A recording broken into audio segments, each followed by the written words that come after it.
Hello there, I'm Thundaga and welcome to my How to Make a Pokémon Game tutorial series. This series will cover all of the essential info that you need to make a Pokémon game in RPG Maker and Pokémon Essentials. In this episode, we'll be looking at Tilesets and how you can modify them, as well as even add new Tilesets to your game. First, we'll do a quick overview of what a tileset is and how to edit them, and touch on all of the various components that you can change for each tile in your tileset. Then we'll look into terrain tags, which are extremely important when it comes to determining the functionality of all the tiles in the tileset. After that, we'll briefly look into autotiles and how those can be used to assist with tile mapping or place animated tiles. After that, we'll look at how we can edit a Tileset Image file and how we can then add new tiles to the tileset. Then we'll look at ways that we can import tilesets and tileset data from other games. And at the very end, we'll quickly make a new map that uses our beautiful new tileset. With all that said, let's get into it. So first, let's discuss what a tileset is. Generally speaking, a tileset is a collection of tiles that you can place into the map for your game. In the top left of the window here, we can see our tileset browser, which is right now just the outdoor tileset, and we can place tiles on the map.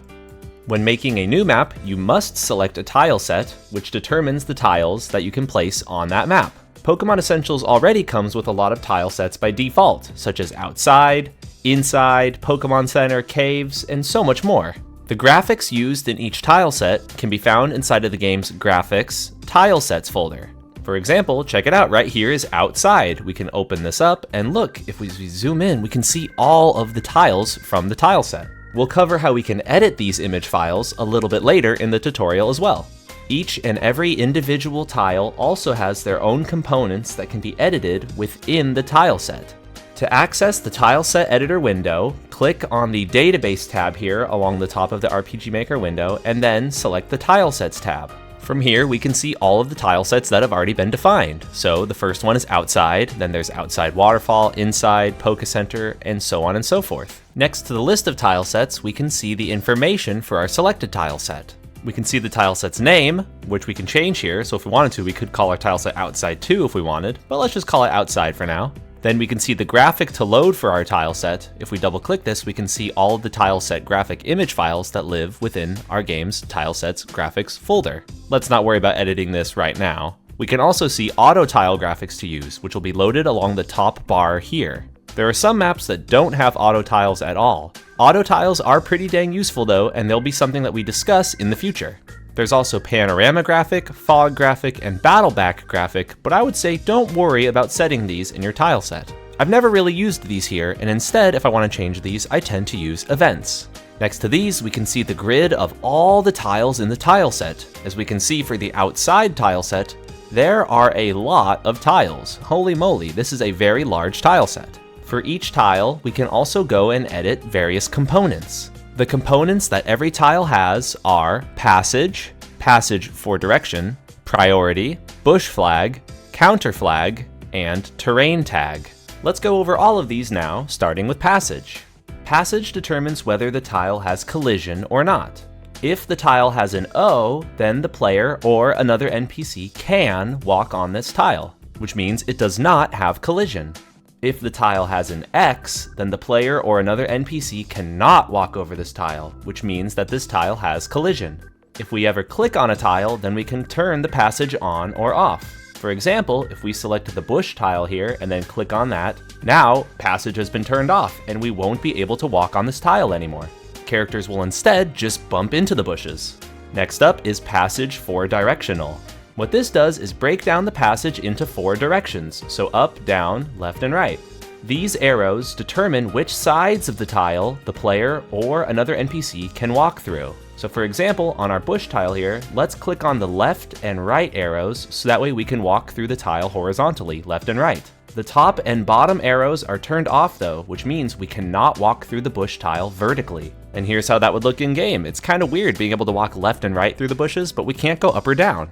A good way to think about the arrows is to imagine the arrow pointing in the direction of the player. So for example, if we do it so it's just the top arrow, we can imagine the player above this tile walking down into it. A great reference are the ledge tiles, because these only allow the player to walk into them from one direction.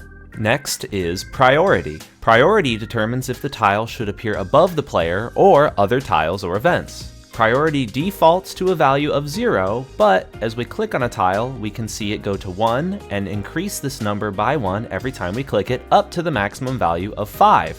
If we click on it again while it's at the maximum value of 5, it will go back down to 0. At any time, we can also right-click to reduce the number by 1. So if we right-click on this again, it'll go down to 1 and then back down to 0. Any tile with a priority of 1 or higher will be drawn above the player. After that though, tiles with a higher priority value will be drawn on top of tiles with a lower priority value. So let's take this back down to 0 and let's go and set some priority values for these tiles. Let's make it so that way this tile here is a priority of 5 and this one here is a priority of 4. Now let's hit apply and then go to our map and draw these tiles on our map. So even if we take our tile here that has priority 5 and put it on the first layer, and then on a layer above it, place our tile that we just put with priority 4, what will happen in game is that we can see the higher priority tile is drawn on top, even if the other tile is on a higher layer. This tile will also be above our player as we walk on that tile. This is great for tiles that we want to layer over the player that have transparent backgrounds, such as treetops. They have a higher priority than the player, so they're drawn on top, but we can still see a lot of the player underneath them. Next up is the bush flag. This is useful for tall grass or bushes. When we click on a tile to enable the bush flag, it will make the bottom half of any character standing on that tile transparent. This creates the effect that the player or another event is standing in a bush. This one is super straightforward, and as you can see, it's really only used in a couple tiles. As a visual example, here's our player standing in grass with the bush flag enabled. And here's our player standing in grass with the bush flag disabled. With the bush flag disabled, it looks like we're standing on the grass instead of in the grass. Moving on to the next item, we've got the counter flag. What counter flag allows us to do is interact with events on the other side of that tile, as if it were a counter or a desk, for example, at a mart or a Pokémon Center. A good way to think about this is that our player is able to reach over this tile to interact with an event on the other side. If we enable the counter flag for this rock here, and then we place that rock in between our player and another event, we can talk to our event through that rock. The counter flag does have its uses for certain, but I rarely ever use it besides making sure that we can interact with shopkeepers or a nurse at the Pokemon Mart or a Pokemon Center.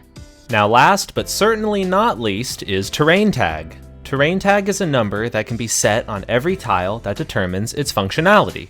The default value is 0, which means no functionality for the basic tiles.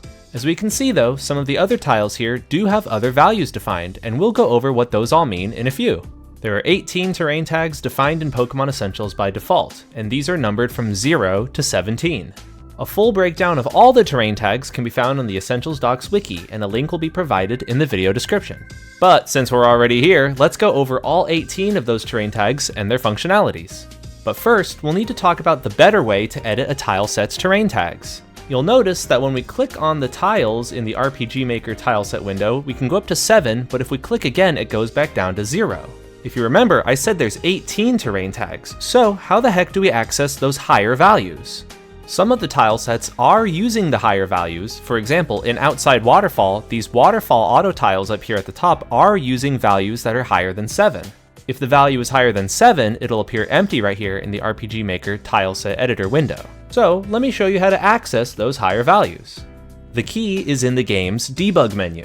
When running the game in playtest mode, we can hit F9 to open the debug menu, and then we can go to Information Editors, and then go to Edit Terrain Tags. What this will do is open up a tall debug menu that shows our current tileset and all of the terrain tag values for each tile. As we scroll through the grid, we can see some more info about the selected tile and the terrain tag name along the right side of the screen.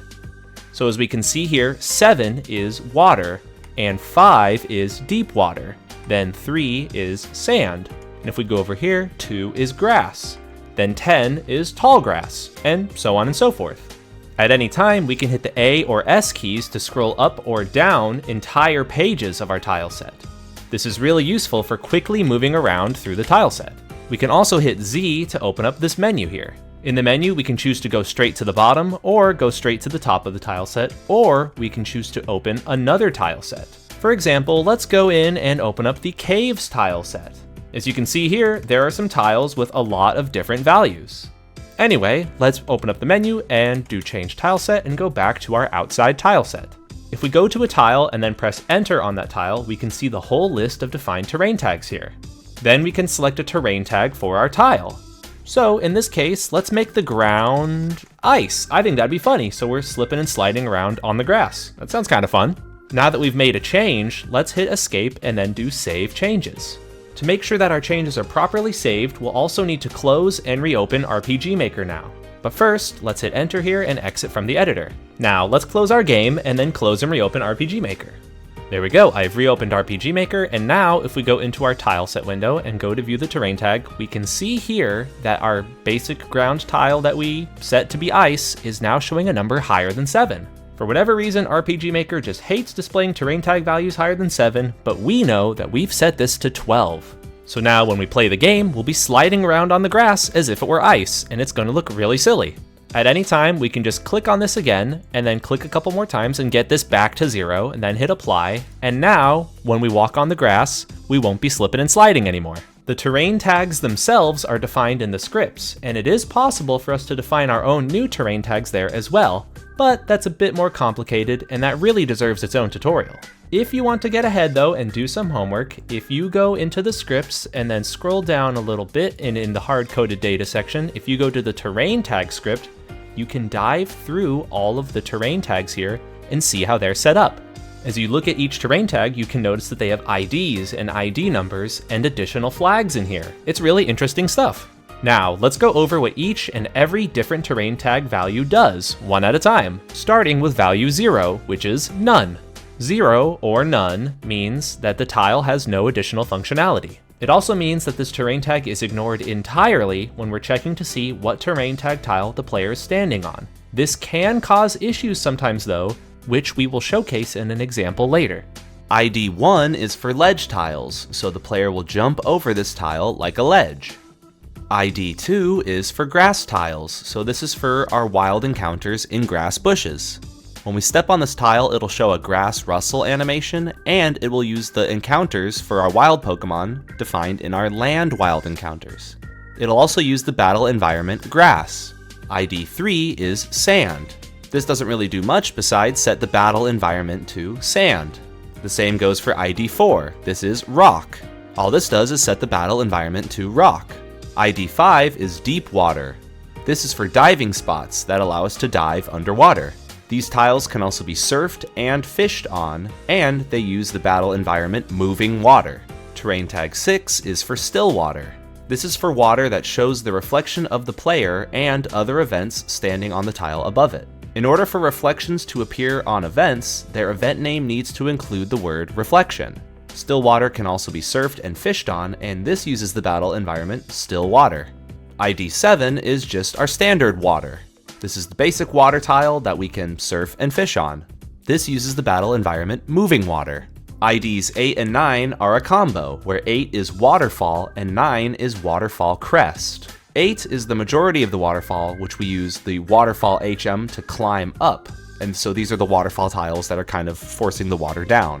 Waterfall crest is the top of the waterfall, so if we're surfing and we're on the waterfall crest, and then we surf down, we'll surf down the waterfall.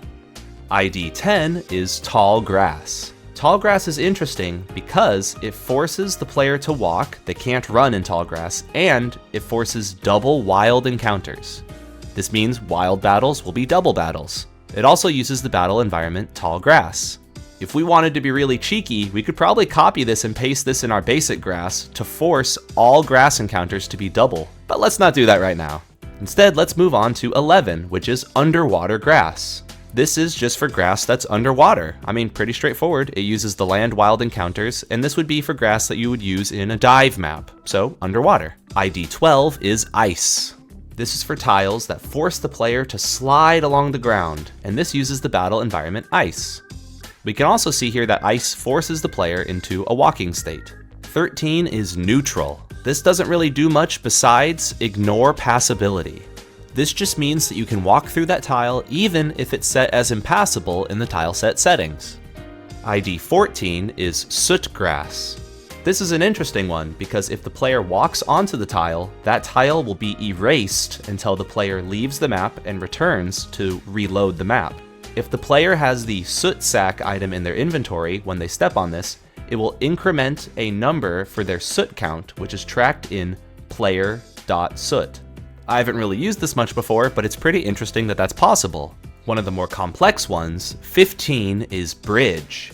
Bridges are very interesting because they toggle between on and off states when we use special script commands, so we can walk over them and then under them. I'll definitely want to go into more detail on this in a future tutorial. I love bridges so much, and they really deserve their own tutorial because they can get really tricky when toggling on and off states. Anyway, that's enough about bridges. Let's move on to the next terrain tag in the list. ID 16 is puddle. This allows for reflections just like the still water, and it uses the puddle battle environment, but it's not considered water because it doesn't have surfing or fishing on it. So yeah, this is just for like a shallow puddle of water on the ground that you can't surf or fish in, but still shows your reflection. And last but not least is 17, which is no effect. This is the same as Terrain Tag 0, where it's technically a tile with no functionality or no effect, but this tile is not ignored when we're checking the terrain tag in-game. So, as I mentioned earlier, Terrain Tag 0 is ignored, and Terrain Tag 17 is not ignored. Why is that important? Well, let's say for example, we have a bridge over some water. If that bridge is Terrain Tag 0, and the water is Terrain Tag 7 underneath the bridge, if we're walking on the bridge and then we press interact, well, the terrain tag 0 that we're standing on for the bridge will be ignored, and then we'll be interacting with the tile underneath it, which is the water. I think that's pretty bad. This means that we can interact with the tiles underneath us. If we made this bridge terrain tag 17, then when we're walking on it and we press interact, we would not be able to interact with the water underneath. Thankfully, this particular bridge is already set to terrain tag 17 in Pokémon Essentials. So yeah, that's a very common issue that I run into in Pokémon Essentials, where a lot of tiles are set up to be terrain tag 0, but that means when you put one on top of the other, for example, a bridge over water, you can interact with the water underneath, and it makes things very weird. And by weird, I mean buggy. Anyway, that about wraps up terrain tags. I know it's a lot to process, but keep in mind, most of these terrain tags, I don't use that frequently. It's nice to know that they're there though. Now, let's look into the next topic, which is autotiles. Autotiles are special tiles that can be animated and/or automatically formatted based on the tiles around them. To use an autotile in a tileset, in the Tileset editor window, you can look at the autotile graphics dropdowns. If you double-click on one of the slots, you can begin browsing the available autotiles. Every tileset can have up to 7 autotiles set this way. These graphics all live inside of the game's Graphics Autotiles folder. As we can see by scrolling through the list, there are a lot of autotiles already made in here.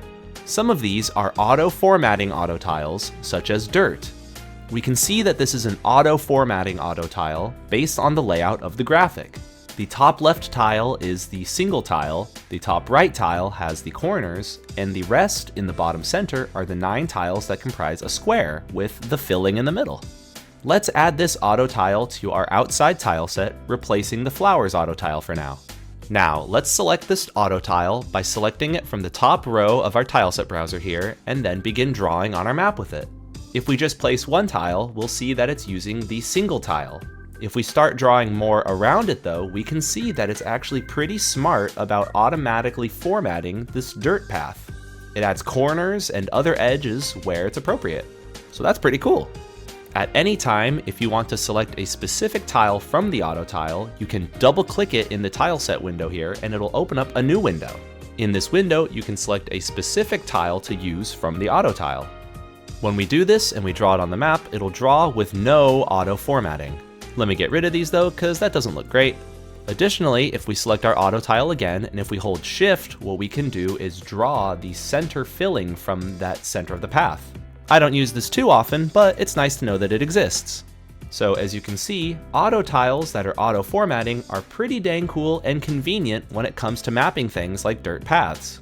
Auto tiles do have additional functionality though, so first let me get rid of these real quick, and then let's talk about the next function of auto tiles, which is animated auto tiles. A great example of an animated autotile would be Flowers 1. We can tell that this is an animated autotile because it has a different graphic layout than the auto-formatting graphic layout. The way animated autotiles are structured is that each frame of the tile animation is drawn in order, from left to right. So the Flower 1 autotile has 5 frames of animation, because there's 5 flowers here. In this animation, the flower will just move slightly. We can see this in-game if we stand next to this flower autotile and watch the animation frames. Now, let me show you something that's kinda mind-blowing. It's possible to have an autotile that's both animated and auto-formatting. A great example is Sand Shore. This is for sand along the shore of, say, an ocean. And as you can see, waves go up and down in the sand among all the animation frames as we slide to the right here. I think this is a really impressive animated autotile because it has 8 frames of animation. Here's how this looks in-game, by the way. I mean, like, isn't that just smooth? I like this a lot. Anyway, that's about it for our surface level dive into autotiles. They can get pretty complex to make, especially when doing animations.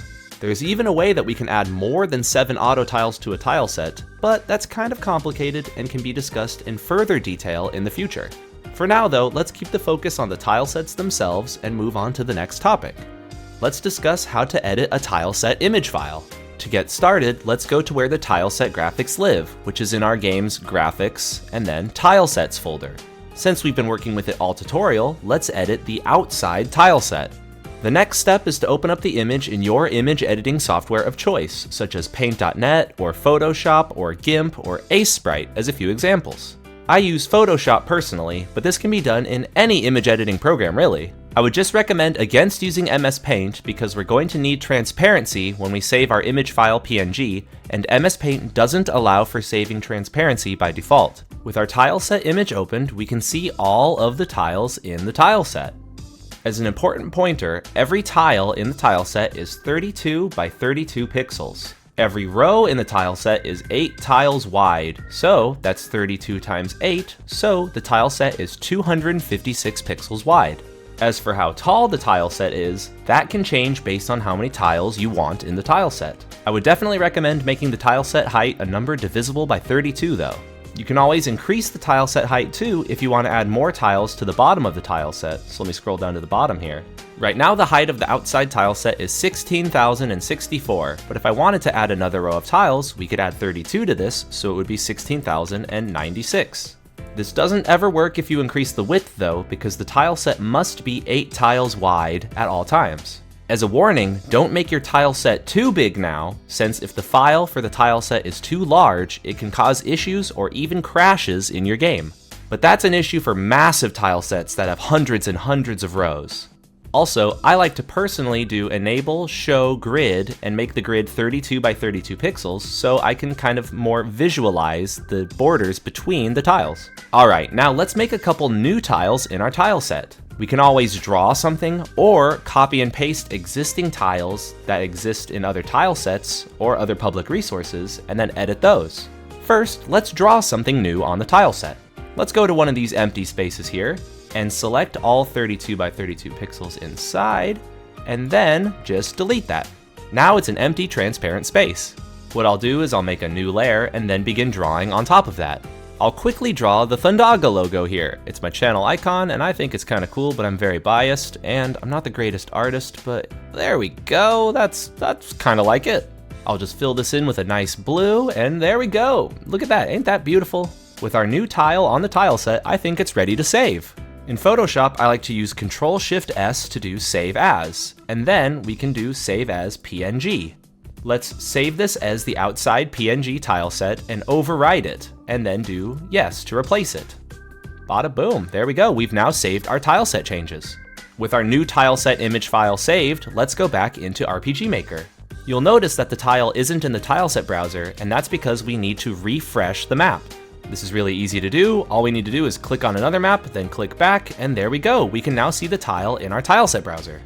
At any time, if we want to, we could also go in and modify this tile. So we could make it passable, we could edit the terrain tags for it, but for now, let's just make it a basic tile that we can walk on. Now, let's go in and paint one of the tiles right here. There we go. Now we'll be able to see it in-game and walk on it. Isn't that cool? Look at my little logo there. Now, let's talk about other ways that we can edit our tileset image, such as copying and pasting existing tile art. I know that by default there's no computer tile in the outside tileset, so how about we copy that from the inside tileset and then paste it into the outside tileset. To do that, let's just go and open up the interior general tileset. Now, let's scroll down here and see if we can find the computer tiles that we want to use. There we go, I like this one, the tall standing computer here. As we can see here, the tall standing computer actually takes up 3 tiles vertically. There's a good amount of space above and below. This is so that the player can actually stand on this tile here and face up and look like they're very close to the keyboard. If we measure the pixel spacing, let's see, it looks like there's 16 pixels above and 16 pixels below for the spacing. So let's copy this and make sure that we can get the same amount of spacing when we put it on our outside tile set. What I've done is I've dragged and selected all of the tiles, and I'll hit Ctrl+C to copy it. Now, with the tiles copied, let's go back to the outside tile set and hit Ctrl+V to paste it. And there we go, look at our computer. Now, let's try to find an area in the tile set where we can put this computer, where there's 3 empty tiles that we can overwrite. Let's see, if we keep on going down, there we go, here looks to be a very good spot where there's 3 vertical placeholder tiles that we can overwrite. Let's get the spacing just right here on our computer and make sure that there's 16 above and 16 below. Look at that, there's 16 above, and let me go in down here, and let's see, there's 16 below. So the spacing is correct, but we need to make sure that we delete these tiles underneath, so I'm going back to layer 0 here, clicking and dragging, selecting all of these, and then deleting them. And there we go, now we have a computer ready to go on our outside tile set. Let's just save this real quick.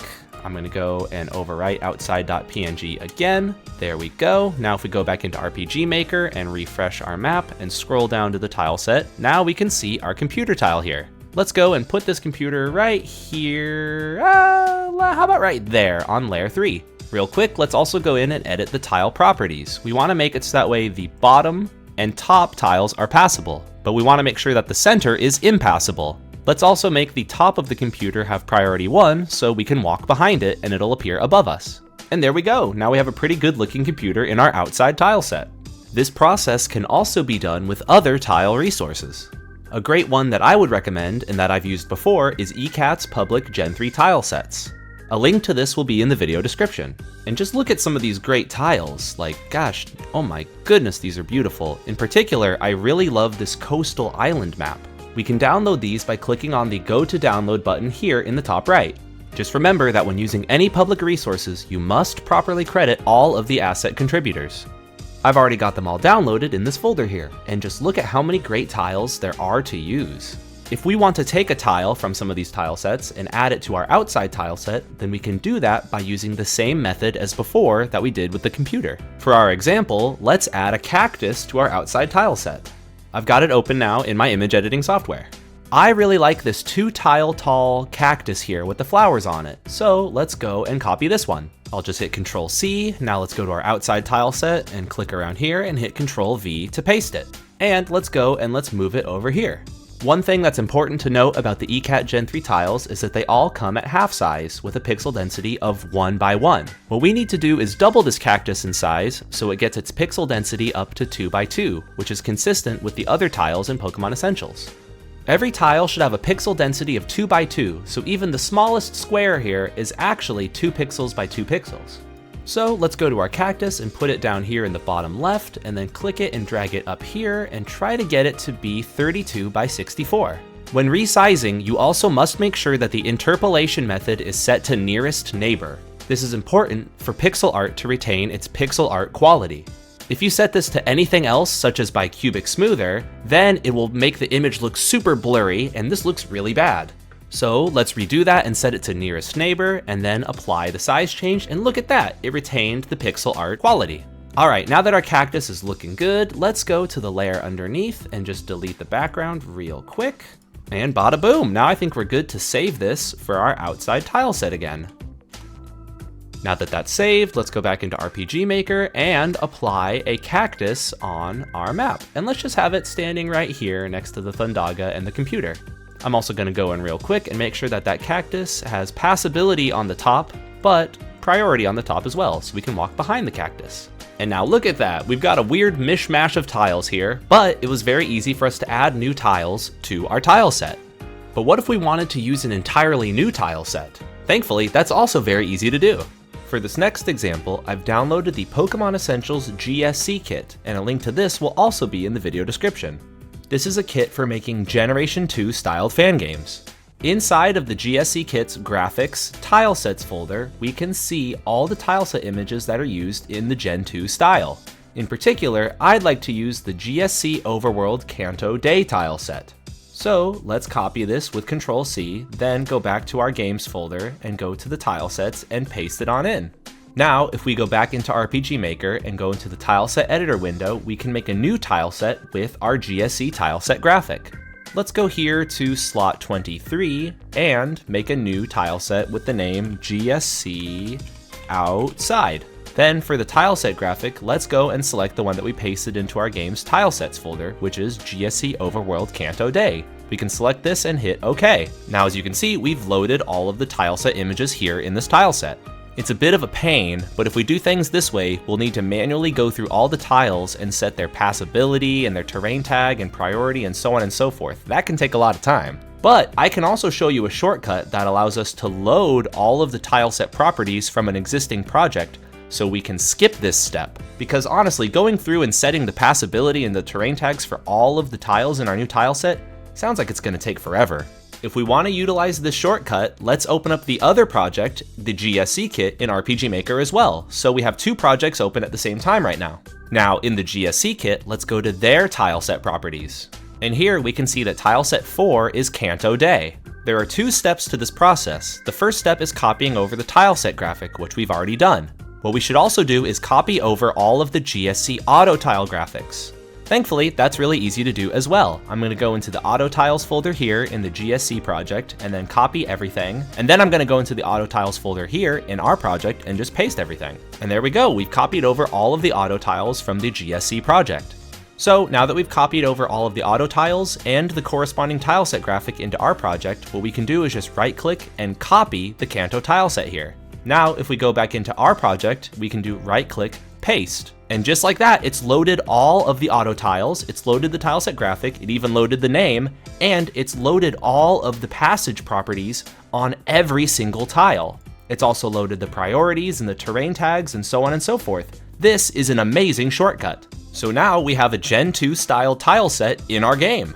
For good measure, let's do this with one more tileset. For the next tileset I'm going to grab it from Pokémon Shattered Light. This is a fan game made by some very good friends of mine, Voltzion, Endless, and Tristantine the Great, and I highly recommend that you download and play this fan game. Pokémon Shattered Light uses ECAT's Gen 3 tiles, but they've already gone through and done all the hard work of setting up the passability and terrain tags for everything. I've already got the game downloaded here, but as you can see, there's no game.rx proj for us to open the project with. As a fun little workaround for this though, you can copy the game.rx proj from your folder and go and paste it into their game folder. And then if you run it from here, you can actually open the project folder. So now I'm looking at Pokémon Shattered Light. This works for most Pokémon fan games as long as their project is uncompressed. I always make sure that all of my projects are uncompressed, so if you wanted, you could use this on Pokémon Bushido. Anyway, let's adopt the same strategy for Pokémon Shattered Light as we did for the GSC kit. Let's go to Main Outside, because this is a beautiful tileset here. We can see here that it uses the tileset graphic !tileset outside main. So let's go into Pokémon Shattered Light's folder and go into Graphics, and then go into Tilesets and find !tileset outside main. Then let's just copy that, and then let's paste it into our game's Tilesets folder. We could copy over all the auto tiles as well, but I believe that there's a lot of name overlaps here, so what we'll end up doing is overriding all the auto tiles that already exist in our game. So instead, I'll use this as an example of showing you what happens if you don't copy over the auto tiles. On Main Outside, let's do right click and copy. Now in our game folder, let's go and do right click paste right here. And here we go, this is the Main Outside tileset from Pokémon Shattered Light. You'll notice that it was able to find some of the auto tiles, such as Sand Shore, Sea Without Shore, but the others, such as Flowers 3 and Path Magic or even Fountain, don't exist. Let's just go and set these all to none for right now, so that way we don't have to worry about accidentally using them. I'm just going to wipe those, and there we go. So beautiful, we have a Gen 2 tile set, we have a beautified Gen 3 tile set from Pokémon Shattered Light. I think we've got a lot of cool stuff to work with now. I've already made a Route 2 and connected it to our Route 1 map, so let's edit the tile set on this map. Let's make it use one of the new tile sets that we defined, so let's go with the Gen 3 one. What we can do is right-click our map and go to Map Properties, and then let's select one of the new tile sets that we created. We could go with the Gen 2 Kanto, or the Main Outside. I'll select Main Outside and then hit OK to apply it. You'll notice that right off the bat, everything looks very broken. This is because it's attempting to load all the tiles that were in that slot. So for example, if the trees were in slot 4, it's trying to load whatever's in slot 4 now. So let's just go and clean this up real quick. This shouldn't take much time at all. What I'm gonna do is just paint over all the ground here, so that way we've just got some standard grass here. And then let's paint in some trees here. There we go, we're beautifying things. And there we go, now doesn't that look better? It looks really weird when we cross from one map to the other, but now we are using a more beautiful tile set. We can do a lot of cool things with this too.